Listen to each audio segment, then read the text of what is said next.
Hey everybody, we are on screen, off screen, back with another fantastic episode. And I've got Josh here with his first topic that I have never heard of. Go for it. All right, so this is a cooperative game called Bokura. It was picked out by Lauren, our amazing clip art artist for our podcast. She's fantastic. Last time we played It Takes Two. Okay. So we looked up to find some more cooperative puzzle games. Mhm. Because she's not into like the first person shooter, multiplayer traditional games. And I like the cooperative uh, communication enticing games, I guess you would Mhm. say. So this one is a game full of some of the greatest ideas you could possibly have. Okay. It has so many good ideas that it doesn't fit into the 4 hours this game actually is.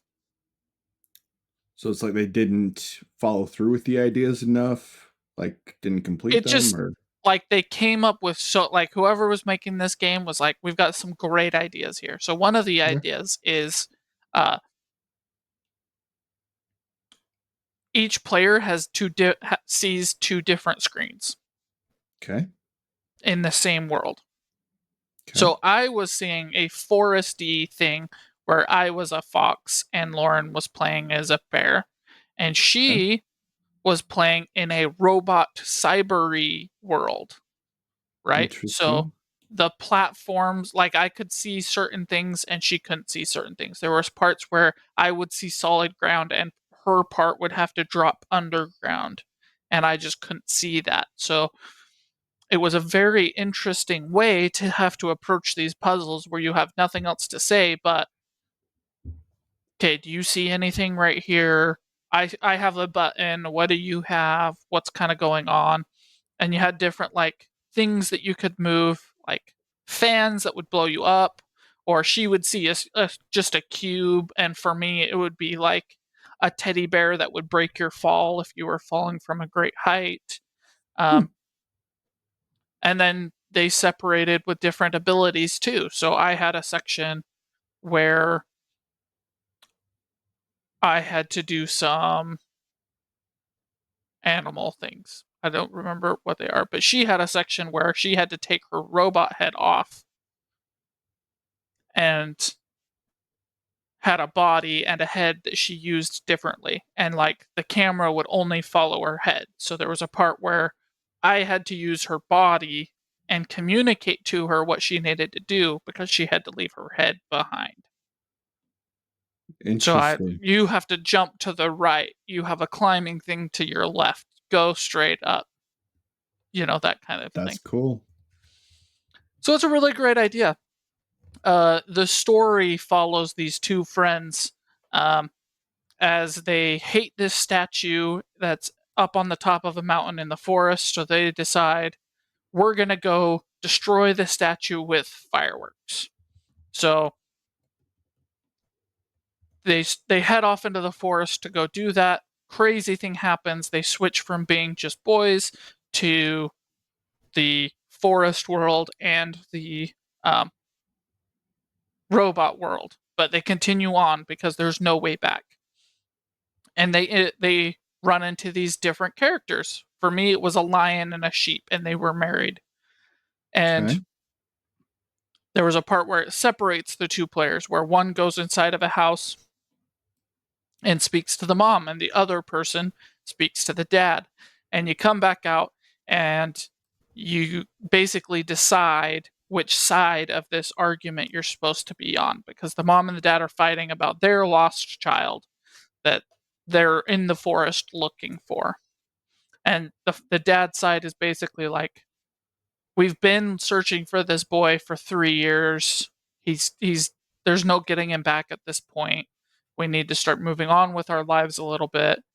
And the mom's side is like, there's never been a body found. We really need to keep looking for it, right? And Hmm. then there's this hunter that, because we're animals, and what I was seeing is trying to hunt us. but ends up killing the mom because she's a sheep.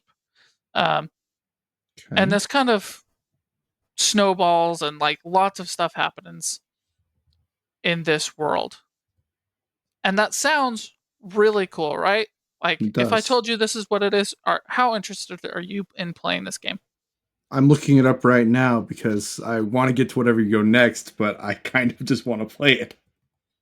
Okay. Well, here's the downside. Okay. When I said you had to choose between the mom and the dad, you didn't Yeah. actually get a choice.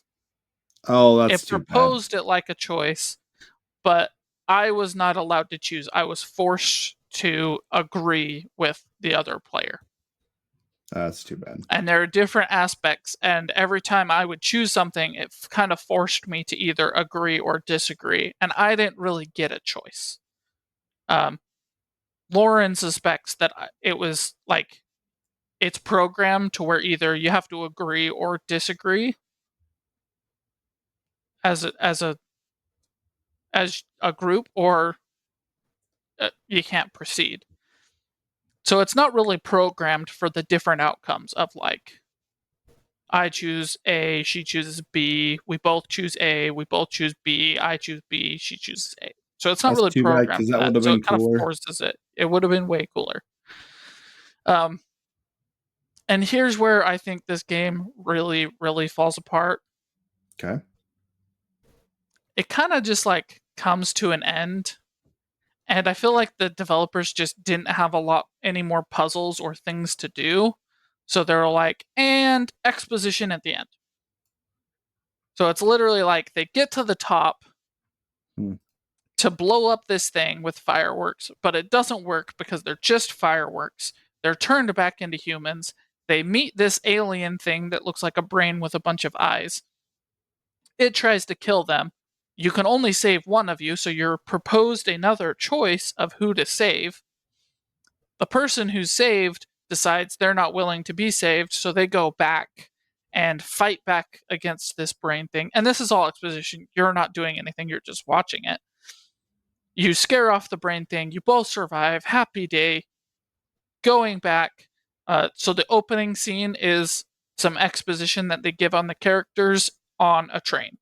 And you basically learn that one hates their dad and the other one doesn't hate their dad. Okay. Or one hates their dad, the other doesn't have a dad. Sorry. Um, the one who doesn't have a dad, no clues or context is given on this till the end. But you get to the very end, you're on top. The statue he reveals is his dad. His dad is the mayor. These two friends are Mhm. talking to each other, and the one says, "You would know that was my dad if you literally talked to anyone in the town ever." You're like, what? What the crap? What are you talking about, dude? Um, and the other who hates his dad decides that, oh, well, hating my parents and running away really isn't the best option. Okay, whatever. And then you're finally getting to this exposition, and they're like, yeah, we haven't talked much since that day, but I really like that friend. I can never take that experience back. Like, that was a growing experience. But it's really sad that we haven't talked since that day. That's You know, basically we've just how it grown ends. apart. And you're like, why? What is going on here? Like, holy crap. Like, this game really could have been great. Like I said, Hmm. I feel like all of the ideas that they were proposing, like I think having the two different worlds, really cool. I think one of us having the hunter and one of us having whatever she was seeing, I have no idea. Like, and in my world, there were these wild dogs that would chase me, but to her, they were just like platforms, so they didn't chase her. So we had to Interesting. use it to where it would chase me to a certain point, and then she would have to like And then jump she on would it to jump use it to the as a platform. platform. That's really cool. Like, really cool. That's really Um, cool.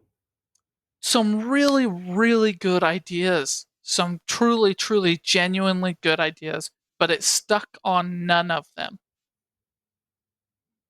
Like, not happy with and like how they implemented any of their choices. I feel like every single idea was great. Every single implementation failed. Was poor. Interesting. So would you is it worth playing? Like, should No, I oh, that's too bad. no. There's a second one coming out on the 24th of April. Does that interest you at all?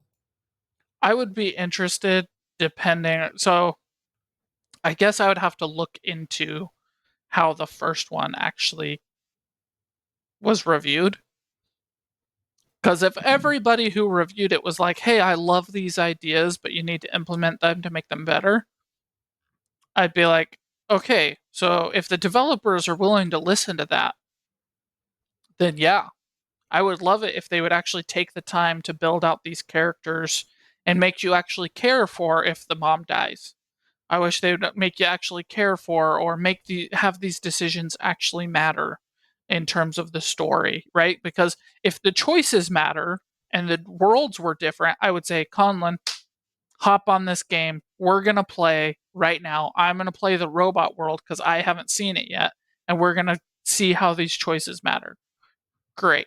So if you have these characters better developed, if you have less exposition at the beginning and at the end, and you actually have that matter in terms of your character growth throughout the game, uh, yeah, let's do that. That's great.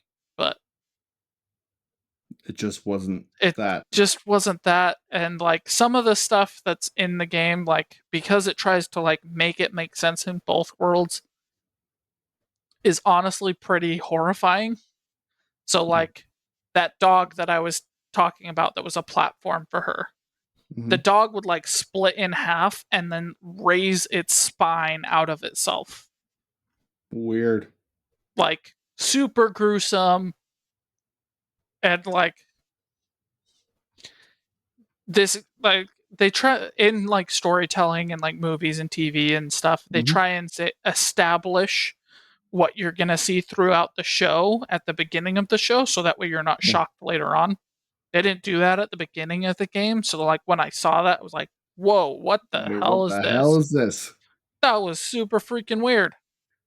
And like there's a scene where the dog gets cut into three pieces, but to her it was just a machine. So what I was seeing was her taking these robot pieces or these like veins and like sticking them Mm-hmm. together and like smushing this dog back into one piece.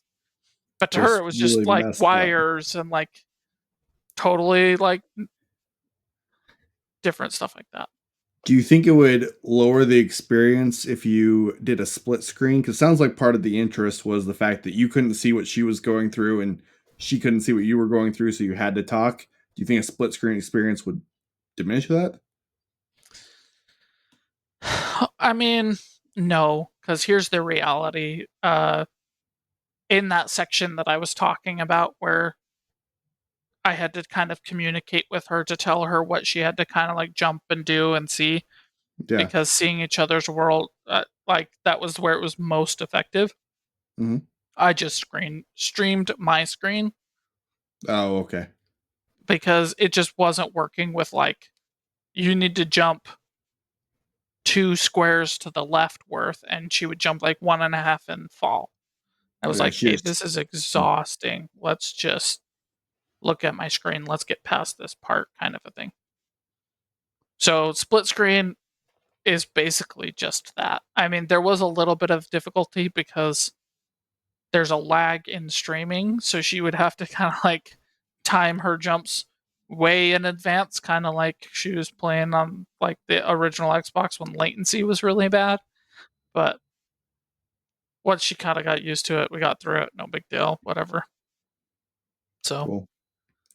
I just read through a couple of the reviews, at least on Steam, and all of them are like, this has so many great ideas, but they don't talk about it kind of falling apart or the ideas not being very fleshed out. Most people seem like they really love this game. yeah, and like make the choices matter and literally don't give me that exposition at the end where the guy's like, I haven't seen my friend since that day, but he'll always be my best friend. Like that comes out of nowhere It's completely unnecessary. Why are you even doing that little section of exposition? Because it's like a time jump and it's literally just exposition and it's literally just like, here, feel sad. I'm trying to elicit you to feel sad at the end of this game, right? If you cut just that and you actually made the choices matter, I'd be like, this is like an 8 out of 10 game. This is great. Wow. But the choices don't matter.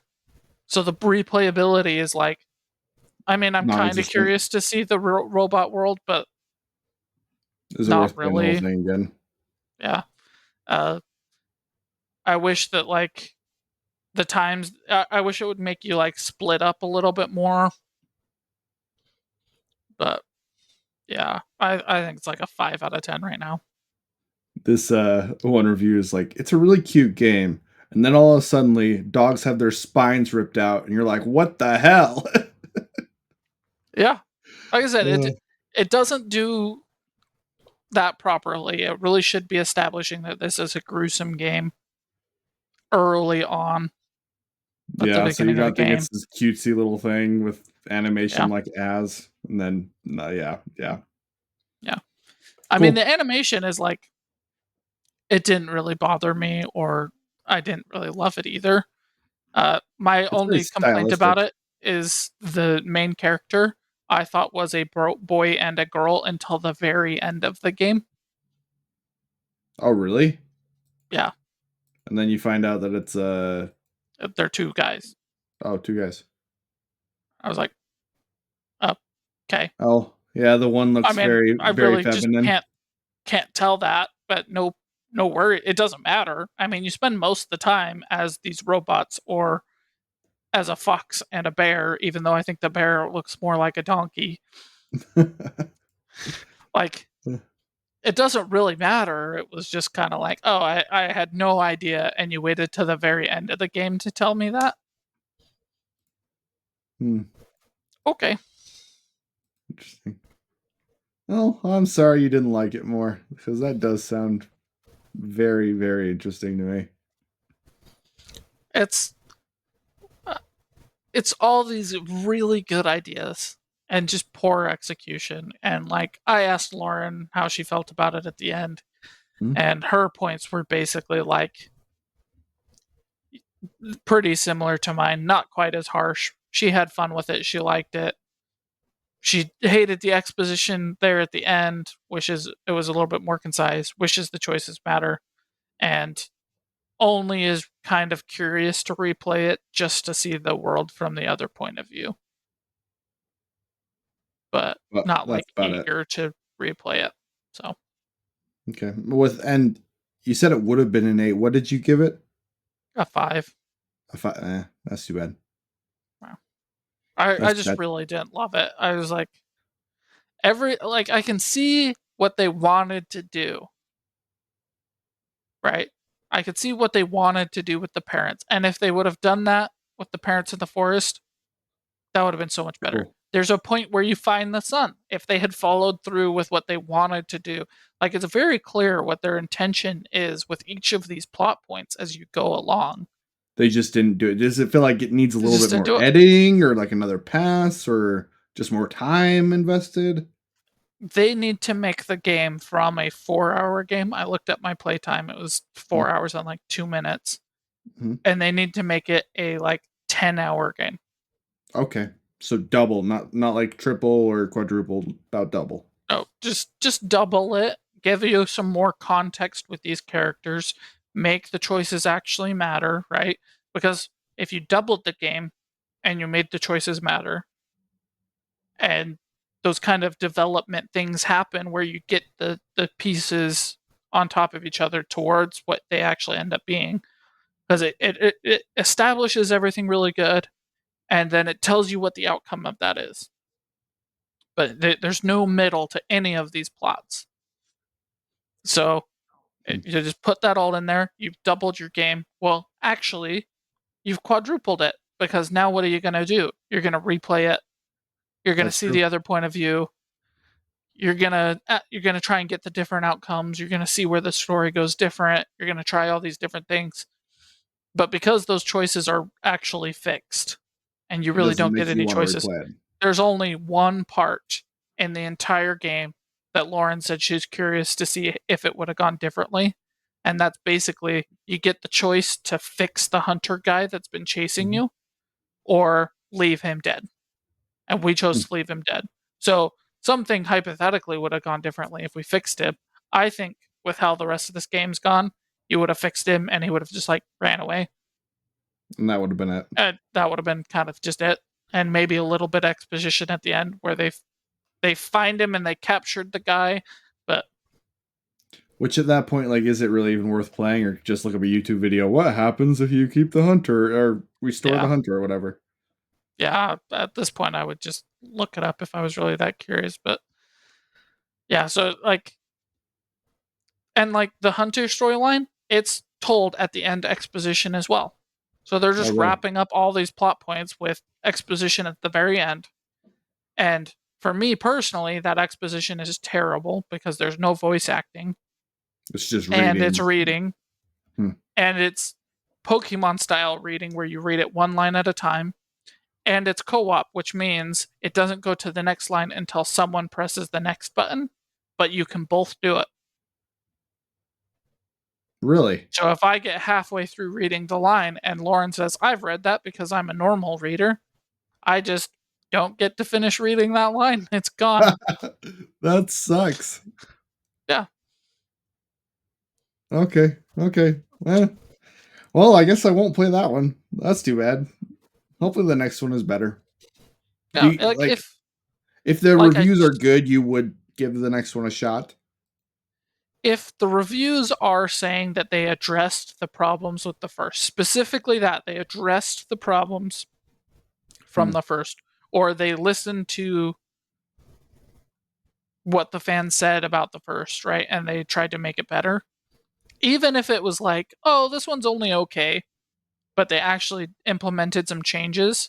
If it's like, hey, if you're a fan of the first one, you're gonna love the second one, that's not gonna be able to entice me to do it. I need to hear that they're actually making it, learning from it. Because if it's just more of the same, Why play it? why play it? Fair enough. Fair enough. Yeah. All right, let's go to my first topic. And this one is one of the ones I'm most excited about talking about this week. I was absolutely pleasantly surprised by this movie. We were talking last week about how Apple hits things out of the park and deserves more credit. They absolutely deserve more credit. And this is a big reason why for me. It's The Gorge. Have you watched anything on this? Do you know what this is? It's won a bunch of awards. It's on my to watch list. Uh, that's all I've got. I'm very interested in what you think about this movie. But the basic premise is you've got this guy who's a ex-military type. He's a great sniper. He's world-renowned, world-class type sniper. But he doesn't really have any connections. He doesn't have really any family. He is not on contract with anybody right now. And he's kind of alone and aloof in his life. So he gets in contact with somebody who runs some organization. You don't know anything about the organization. Um, it's very mysterious. Everything's kind of back end. The person who's running the organization, she's like, you're kind of lost in your life right now. What if I could give you some purpose? What if I could give you some direction? They take him into the wilderness, and the cinematography is beautiful. It's in Norway, is where it's filmed, and I want to go to this place because it's gorgeous.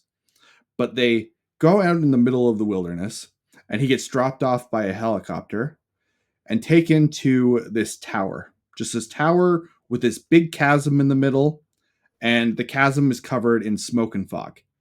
There's one person who's at this tower, and they say, you know, I've been here for a year. I haven't talked to anybody. You're the first person I've really talked to in a year. This is your duty. This is what you're doing. And he's like, what's going on? What's the situation? Tell me more. And he's like, basically, we are standing at the gate of hell, and you are the one that's the protecting the world from hell getting out. Cool, right? He goes into this tower, starts like you see him forcing for food. You see him doing the maintenance stuff. He's got guns all along this wall of this chasm, but you don't really know exactly what's going on. On the opposite side of the chasm is the exact same tower. And you find out that in after World War One or two, I can't remember which one it was, they agreed that there would always be one representative from the Eastern Bloc and one from the Western Bloc that would meet in this middle area. On the other side, there's a girl from Lithuania, played by Anya Taylor Joy, and she's also a great sniper, very similar background kind of a character. While they're both sitting on these towers, not talking to anybody, they get bored, and Anya Taylor starts writing messages on pieces of paper, and Miles Teller will look through them through binoculars, and they start talking back and forth. This movie is unbelievably charming. I hope that Miles Teller, and Anya Taylor do a rom com together because it would be fantastic. Their chemistry is just so believable, and Anya is very, very adorable with the way that she acts about things, but it doesn't diminish her in a character in any way. It's actually a good representation to me of like strong female character. She's very cute, for lack of a better word, but also just a badass. Like it's written really, really well. You like these characters. So in a movie that's honestly a horror movie, you have a very compelling romance that I enjoyed a lot. So one of my favorite genres of movies is a good romance movie, like it is for you. This is a good romance movie. In the middle of this relationship building up, so you care about these two different characters, all of a sudden the creatures start coming out of this chasm. And to me, they reminded me of Pirates of the Caribbean. Like it felt like the Pirates of the Caribbean creatures. Um, and all of a sudden, guns are blasting and they're sniping people off the walls, and it is absolutely badass and it's horrifying. And the cinematography is great. The special effects are very, very well done, and you have these two people that are fighting hell together, and it actually has a good horror aspect to it. One of my other favorite movie franchise, game franchise, whatever you want to call it, is horror. They do a very, very good job with this. In the middle of this romance where they're going back and forth, something goes wrong, obviously, and they end up going inside of the gorge. And they both have to figure out how to survive in the gorge. It's very, very creepy. There are these like spider things that are creepy as hell. I don't like spiders. Extremely like nerve wracking. They're like skeletons or there's skulls on the back of these spiders' bodies, and it's creepy. There's a tree that tries to eat him. Creepy as hell. It's just very effective horror. It reminds me of something like Resident Evil. Like it has that kind of aesthetic to it while you're down in this gorge. So you have the good. I think Pirates of the Caribbean is still looks remarkable today, consider how old it is, and you have Absolutely, yeah. it's fantastic, and you have that kind of special effects modernized, but that's how it feels. Like it feels that kind of quality to me. And then you have two characters that are really, really well done together. You have a horror aspect and a surrounding that makes you feel creepy, that has the intense vibe, all put together to be like my kind of movie, like what I like, all put together in something that usually doesn't work. I was thinking about horror movies where you have romance. You have like Zombieland, kind of, but most of the time it just kind of sucks. And in this one, it's really good. Um, the only thing I didn't enjoy about the movie, it's not bad enough that it ruins the movie experience for me because the rest of the package is so good, but the ending just feels kind of easy. Like I won't spoil it, but it just feels, oh, we have the end of the movie, so here everything's wrapped up in a nice bow and here you go, and very, very easy. It doesn't ruin the movie, still a great movie because everything else is so well done. So with them being on opposite towers writing notes to each other, how much time does this movie spend quiet?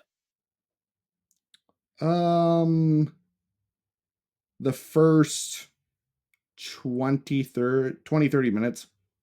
It's pretty Okay. quiet. Because the only time I have been interested in a movie that has just long periods of quiet is Quiet Place Part 1. Like, that is So just such a struggle for my ADHD.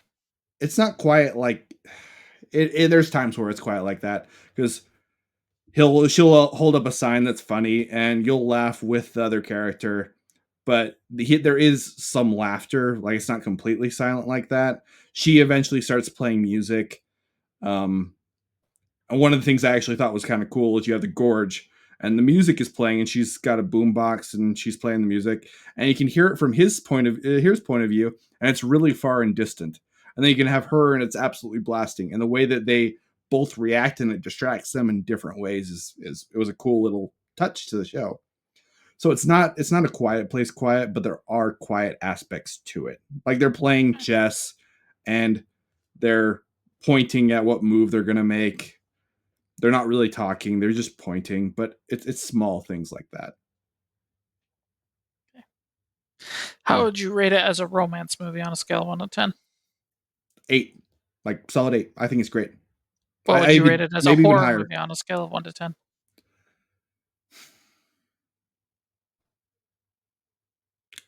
Also an 8. Okay. So it sounds like you'd rate this as an 8 out of 10. I would except for the end Okay. because I I might even give the romance aspect like an 8.5. Like it's really really well done. Um but the ending is lackluster compared to the rest of the movie, which drives it down to like a 7.5, probably like a 7.8 kind of a movie. Okay. Yeah, I want to give the horror aspect a little bit higher than that, and I want to give the romance an 8.5. Okay. I really really liked it. Good. So how much does it feel typecasty? Because the only thing I know her from is Queen's Gambit, and I saw a clip where she was talking about the fact that she was put in a position where she was playing chess as a call out to that previous character. And I don't remember Um, which of his previous characters it was, but he was also there was a scene for him where it was also a call out to one of his previous characters. it doesn't to me at all. It's like Okay. we have nothing else going on, and we're I don't know how far it is, half a mile away from each other. We've got chessboards, so let's play chess. Okay. We've got But it doesn't these feel like the options. same character kind of in this world with No, the not different at all. background. And she plays it really well as a different character. Miles Teller to me is I like the character that he plays in almost everything. But he plays basically the same character in everything. So he's I guess you could call it typecast. I just feel like he's kind of the same character. Anya Taylor is unbelievably charming in this movie and she's fantastic. And I don't feel like she's different than or I don't feel like she's a typecast character. Okay. I disagree. I don't think he's a typecast character, but okay. Really. I Really. just he feels like the Top Gun Maverick guy in this movie. What else have I seen him in? Except he started in Divergent. He did Footloose. So he's done musicals. He's done Top Gun. He's a He's lot the done same in Teen Divergent. Thing. He's done Fantastic Four, and he's done Warrior Guy, Soldier Man. Footloose, he is different in Footloose. That one's a different one. Other than that, I think that's what I've seen. Oh, I've seen Fantastic Four. He's a little different in that, but he's not wildly different. Like I don't know. I knew it's probably just like phases of his life because he was like teen drama man, Yeah. Divergent, Two Night Stand, whatever that is. Insurgent looks like he's in quite a few of those, and then he kind of went superhero fantastic for soldier guy. So it's probably just like developmental, but I don't think he's typecast. I don't think he's had a big enough role other than Top Gun Maverick to be typecast. Maybe it's not typecast. He just kind of plays the same. he acts the same way in his movies. I don't think he acts that differently. Like I've never like that is a completely different character. That's nothing like he's ever played before. It's very much that's him. I like him. Also, I just realized the Gorge is rated 6.8, and that's crazy. It should be way higher than that. It just should. I'm sure a lot of people were bothered by that ending more than you were, Probably. by the sounds of it. Probably. I'm interested in what you think because I know you're not the biggest horror movie fan, but you do like romance movies. I go through phases with horror because, like, when we first met back in 2018, I would have said horror sucks, but 20 what was it, 2020 when I went to Snow College? No, 2018. Later that same year, I met somebody who got me into horror. And then I went on a horror binge. And then I know a horror writer. So I said, "What's the best horror movie ever?" And he And said, you "It Follows." And I was like, "That is the dumbest movie I've ever seen in my entire life." it's a rough movie. It's not that good. I completely disagree with him. I've Completely heard it disagree with brought him. up multiple times since then as great horror. People love it. I don't get it at I don't all. think it's that great either. The symbolism is too obvious. The story sucks. The monster sucks. There's no horror in it. I don't get it. It's just walking. It's kind of like people are gonna get mad at me because I'm a horror fan. Like this is sacrilege. I don't understand why people like the original Halloween as much as they do. I don't get it. He just walks places. That's all he does. And it's not like you have to. You don't have to have crazy action or things screaming at you and running at you for horror to be convincing. But in the original Halloween, he is just walking down the street and he's so scary because he's in a mask. Oh no. And I don't get it. I don't know. I think when you have just walking, you have to have limitation factors, right? You have Yeah, to say, you can't get away from this. You have to say, there's a lot of them, like zombies, right? Yeah, they're just walking, but numbers, right? You can get surrounded, you can get encompassed, right? yeah. You have to have some way to, like, if they're walking towards you, there's an inevitability to it. Did I say that right? Yeah. Inevitability? Yes. Yeah. Inevitability to it, right? But Yeah. with It Follows, you can get out of it. You can avoid it. There's no like you can just move away. There's not many of them to like encompass like there's nothing scary about that. Yeah. With Halloween, it's like Michael Myers is supposed to be relentless. He just keeps walking towards you and nothing kills him. They shoot him, nothing kills him. And that's supposed to be the horror aspect. But I'm like, he still just walks. Get in a car and hit him with a car a couple times. Chop off his legs. Slice him in half. Blow him up. You got plenty of options. Use one of those. Uh Right. But yeah, just I don't know. I think it's the feeling of it. It's always like you cannot get away with from it. But this Yeah. one you can. And that's the distinguishing thing. So like while I agree with you logically, I can see the other perspective of like why somebody would find that appealing I or find that scary, right? I but with don't it understand follows, It you can Follows. just get away from it anyway. Yeah, like I don't get it. You can pass it on to another person and be like, "Ha, your problem." Peace out. Like, ugh. So dumb. So dumb. Anyway, But the not the problem topic. is, at some point, it would just get on the ugliest son of a bitch you ever met, and that guy is screwed. Be like, please Not sleep with really. me, please, please, and everybody's like, nah, sorry, I'm out. Prostitutes. Nope.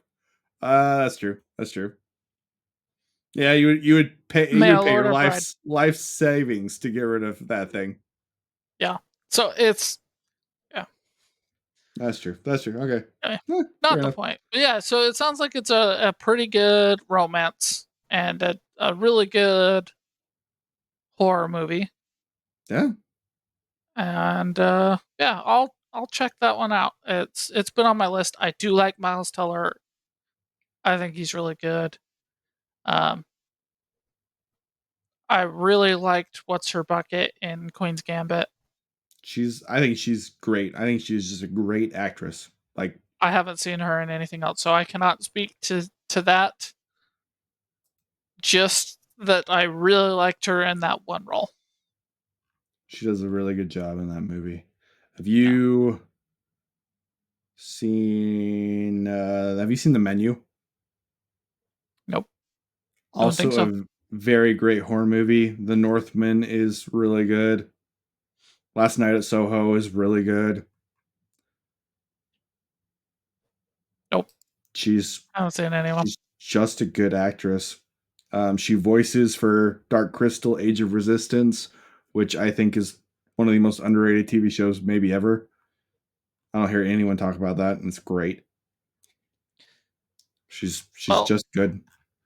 The Witch it is looks good. like this next week is gonna be my horror week. I'm gonna put The Gorge on my list. I'm gonna watch that and report on it next time.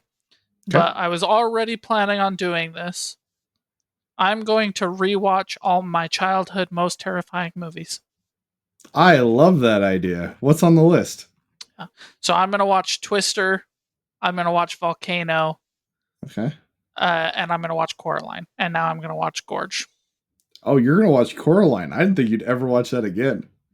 I still stand by it. It's the most terrifying movie I've ever seen in my entire life, and it should not be for children.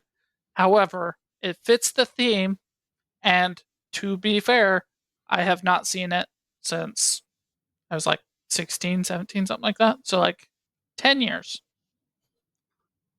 I have not seen it. Okay. So, I may turn it off, but I will put it on. It fits that theme, right? So, like, Twisters uh, made me terrified of um, tornadoes as a child. Um, I remember going to my mom saying I'm terrified of tornadoes, and her saying, "Oh, we live in Utah. We have this bowl of mountains that protect us, so we can't have tornadoes." And that has stuck with me, and it's stuck with me so well that 2 years ago, when Utah got its first ever like tornado touchdown in Yeah. like over 100 years, I was like, "Mom, you lied to me. It can't happen once in my entire lifetime, and it's not that powerful, but it did happen." It did happen. Have you seen the remake? No, but the remake is what kind of inspired this. My brother Okay. liked Twisters when I was a child. He's 8 years older than me, so quite the age difference there. But he watched Twisters and loved it. So, I really liked it too. I didn't it was a movie I didn't think I was going to like, and I enjoyed it. well, it's Glenn Powell. I mean, if Yeah, it's he's Glenn good. Powell, I could say it's at least going to be decent. Yeah, Yeah, I can't think of anything that he's in that I haven't at least had a decent time with. yeah. Yeah, he's a good actor. He's Mhm. enjoyable. I like what he's doing with his production company. I like the stuff he's trying to do with his career. I mean, he's trying to be Tom Cruise. I mean, Yeah, he is. Like 100%. That's exactly what he's doing. he's admitted to it, and it's like, yeah, like I want to be Tom Cruise too. Yeah, who wouldn't want to be Yep. Tom Cruise? Tom Cruise is awesome. Yeah. So Okay, yeah, cool. that's what inspired that, and so I've ordered them, and I'm going to watch those. I don't remember a lot about Volcano. I just remember probably just having been too young for that movie. Hmm. The But two movies that yeah, have ever made me like legitimately scared were like terrifying. Were Dreamscape, which I have not seen since I was a little kid. When I was a little kid, there's a scene where they're in a dream and there's like this tunnel of snakes scare the actual shit out of me when I was a kid. And then I still don't like arachnophobia. I don't like it. I don't like spiders. And the part where it's a real spider, this is a real spider that is crawling on the dead guy's face, is like, no, I don't like it. But I don't blame you. that's it. The only show to ever give me like an actual nightmare is not even scary. So Which one was it? Arthur, Really? yeah, Like the aardvark? yep. And it's not even the actual show. So I've had one nightmare that made me go to my parents' room terrified in my entire life. I only have one memory of this one nightmare. It's only happened once. And there was a Arthur themed game on PBS Kids website Okay. where it's Buster and you design an alien, and the intro of it is you staring up at the uh, fire alarm light blinking. Okay. That's how my terrifying dream starts. It's with that same light blinking. Now, it goes different from there and has nothing to really do with that, but I very much associate that dream started with this PBS Kids game that has nothing to do with the actual dream and is just a stupid, like, dress 'em up game where you design an alien. But yeah, All right. yeah. Most of these other ones, like Twister, Volcano, it was just like I was terrified actually watching them Because they could feel real, like they could really because happen. they could feel real, they could really happen. And Volcano came out in 1997. I was one. Was I watching it, remembering this when I was one? No, I was probably like 5 or 6, but I was just too young to be watching this movie. And I think it's the same with Twister. So I'm gonna rewatch those and Cool. see how it goes. See if I can get some Volcano new is. opinion. I haven't watched it in a long time. I thought Volcano was okay. I love the original Twister movie. I think it's a great movie. But that'll be interesting. Okay, guys, with that, that is our episode. I am curious if you have any, like, what movies terrified you as a child, and if you've rewatched them, and like, why did they scare you as a kid? Were you too young? Like, oh, why did it scare you? But anyway, that's our show. Appreciate you guys. See ya. Bye. Bye.